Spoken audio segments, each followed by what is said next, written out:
শিক্ষামন্ত্রীর বিরুদ্ধে পদত্যাগ চাচ্ছে এরা আমার মতে ম্যাক্সিমাম হচ্ছে টিকটকার। ছাত্ররা যারা মেশিন নিয়ে যাচ্ছে তারা পদত্যাগ ছাড়া চলবেই না, ওটা কারা? এর সাথে যুক্ত আছে ফেসিস্ট সরকারের কিছু দোসর এবং গুপ্ত বাহিনীর কিছু দোসররা। আমরা দেখেছি ছাত্রের সংখ্যা ছিল খুবই কম। মাঝখানে কিছু অসৎ অবলম্বনকারী বিভিন্ন ধরনের প্রেক্ষাপটের লোকজন তাদের সাথে ঢুকে এই মন্ত্রী হিসেবে পদত্যাগ করার জন্য তারা মাঠে নেমেছে। আসলে এখানে পদত্যাগ শব্দটাকে আমরা একটু ভিন্ন জায়গায় রাখি। আসলে আমরা কি চাই, এই জাতি কি চাচ্ছে? যদি আমি শিক্ষা চাই তাহলে আমি পদত্যাগ করি। শিক্ষাকে কেন আসলে উন্নত নিচ্ছে কিনা, শিক্ষার মানসম্মত জায়গায় নিচ্ছে কিনা, আগে এই ধরনের কিন্তু বিশ্লেষণ আনতে হবে। এই প্রেক্ষাপট থেকে বিগত দিনের অভিজ্ঞতা এবং বর্তমানে এখানে 4.5 মাসের যে অভিজ্ঞতা, এই জাতি কিন্তু দেখতেছে 17 বছর খাদের কিনারে এই শিক্ষা ব্যবস্থা থাকার পরে উনি যেভাবে এটাকে তুলে আনতেছেন, এখানে সচেতন মহল, সচেতন অভিভাবক সবাই, এবং ওনারা বলছে যে এই 2টার নাম্বারে আমরা দিয়ে দেব।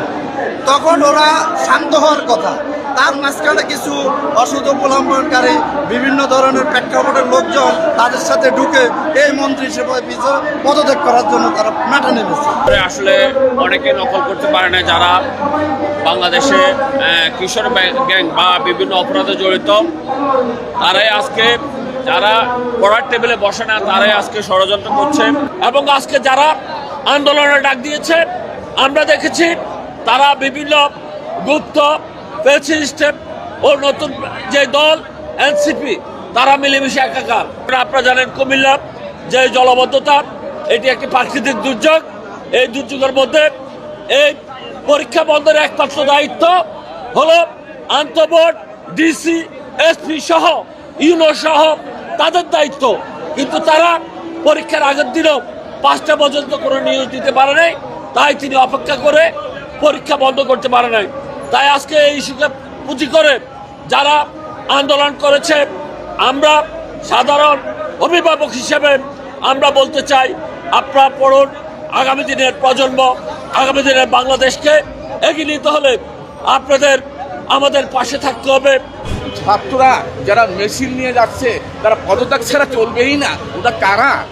এদেশে আর মানুষ নেই ওর মতো মূর্খ, আর যারা লেখাপড়া করে না, যারা পথে ঘাটে দুপুর পথে এসে মিছিল করে সরকারকে ছুরি মেরে উড়াবার স্বপ্ন দেখে, ওদের স্বপ্ন এদেশের জনগণ দেখে না। ওই চোখ দিয়ে, ওই লেন্স দিয়ে এদেশের মানুষ দেখে না। মানুষের স্বপ্ন আছে, দীর্ঘদিন বঞ্চনার মধ্য দিয়ে আজকে স্বপ্ন দেখছে উন্নত বিশ্বের, উন্নত বাংলাদেশের স্বপ্ন দেখছে। এই শিক্ষামন্ত্রীর বিরুদ্ধে পদত্যাগ চাচ্ছে এরা আমার মতে ম্যাক্সিমাম হচ্ছে টিকটকার। একটি মেয়ে ছেলে সেজে সে আজকে বলতেছে 18 কোটি দেশের মানুষের মধ্যে কিভাবে 12 কোটি শিক্ষার্থী হয়, এটা আমার বোধগম্য নয়। আমি এই সচেতন মহলের কাছে বলতে চাই, আজকে যিনি শিক্ষামন্ত্রী ডক্টর আনমে আহসানুল হক মিলন, ওনার পূর্বে দেশনেত্রী, আমাদের আপসীর নেত্রী, আমাদের গণতন্ত্রের মা মরহুমা বেগম খালেদা জিয়ার আমলে 2001 থেকে 2005 পর্যন্ত শিক্ষা প্রতিমন্ত্রীর দায়িত্ব পালন করছেন। এদেশের শিক্ষা ব্যবস্থাকে অত্যন্ত সুশৃঙ্খলভাবে একটি জাতির জন্য নকল মুক্ত একটি পরিবেশ উপহার দিয়ে গিয়েছিলেন। বিগত সরকারের আমলে, ফ্যাসিস্ট আমলে এদেশের শিক্ষা ব্যবস্থাকে ধ্বংস করে অটোপাস দেওয়া হয়েছে। একটা হোমিওপ্যাথিক ডাক্তারকে এদেশের শিক্ষামন্ত্রী বানানো হয়েছে।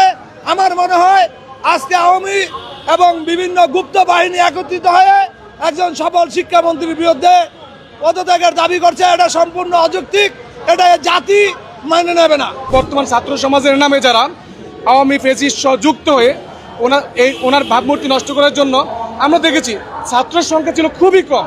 একটা ছেলেকে আমরা দেখেছি, তারা জোর গলায় বলেছে যে আমরা প্রধানমন্ত্রী পদত্যাগ চাই, আমরা প্রধানমন্ত্রী পদত্যাগ চাই। এই যারা প্রধানমন্ত্রী পদত্যাগ চায় তারা স্টুডেন্ট না, আর স্টুডেন্ট ছাড়া যারা স্টুডেন্টের কোমলমতি শিক্ষার্থী, ওদেরকে ইউজ করে একটা কুচক্রী মহল এই সরকারের ভাবমূর্তি নষ্ট করার জন্য গভীর ষড়যন্ত্র লিপ্ত হচ্ছে বলে আমরা মনে করছি।